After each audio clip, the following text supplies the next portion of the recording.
అది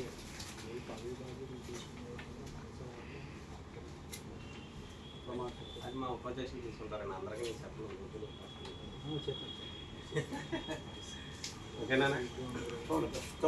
మరి ఈరోజు ఆర్ కృష్ణయ్య జాతీయ బీసీ సంక్షేమ సంఘం ఆధ్వర్యంలో మరి పశ్చిమ గోదావరి జిల్లా పర్యటనలో భాగంగా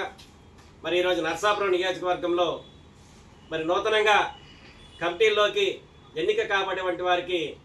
నియామక పత్రాలు అందించడంతో పాటు వారి యొక్క పదవి బాధ్యతలను 2 సంవత్సరాల పాటు మరి నియోజకవర్గంలో ఉన్నటువంటి మరి 35 బీసీ కులాలని అలాగే పశ్చిమ గోదావరి జిల్లాలో ఉన్నటువంటి 54 బీసీ కులాలని కలుపుకొని ముందుకు వెళ్ళాలని చెప్పేసి ఈ సందర్భంగా తెలియజేసుకుంటూ ప్రతి ఒక్కరు కూడా తమ యొక్క ఇచ్చినటువంటి బాధ్యతల్ని సద్వినియోగం చేసుకొని మరి మీ యొక్క గౌరవాన్ని పెంచుకుంటూ సంఘం విలువల్ని పెంచాలని చెప్పేసి మరి ఈ సందర్భంగా తెలియజేసుకుంటూ మరి ఏదైతే రానున్నటువంటి స్థానిక సంస్థల ఎన్నికలు ఉన్నాయో మరి అక్కడ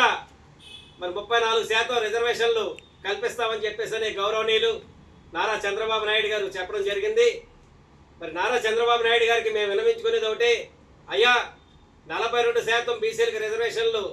స్థానిక సంస్థల్లో కల్పించండి. ఎవరైతే సంచార జీవులు ఉన్నారో వారికి 10% రిజర్వేషన్లు కల్పించి మొత్తంగా 52% రిజర్వేషన్లు కల్పించిన తరువాత మాత్రమే స్థానిక సంస్థల ఎన్నికలకు వెళ్ళమని చెప్పేసి మరి ముఖ్యమంత్రి గారిని ఈ సందర్భంగా కోరుతూ ఉన్నాం. ఎందువల్లంటే కుల వృత్తులు, చేతి వృత్తులు, సంచార జీవులు, బడుగు బలహీన వర్గాలకు సంబంధించినటువంటి వ్యక్తులు ఎవరైతే ఉన్నారో మరి వారందరూ కూడా రాజకీయంగా ఎదగాలి, రాజకీయ చైతన్యం పొందాలంటే మరి గ్రామ స్థాయి నుంచే వారికి పునాదులు వేయాలి. కాబట్టి వారికి స్థానిక సంస్థల్లో మరి ఎక్కువ రిజర్వేషన్ శాతం ఉంటే మరి ఈ యొక్క జనాభాలో మేమెంతైతే ఉన్నామో మాకంత వాటా ఇస్తే మరి రానున్న రోజుల్లో మేము కూడా ముందుకెళ్ళడానికి అవకాశం ఉంటుంది. కాబట్టి మరి ముఖ్యమంత్రి గారు దీని మీద ప్రత్యేకమైనటువంటి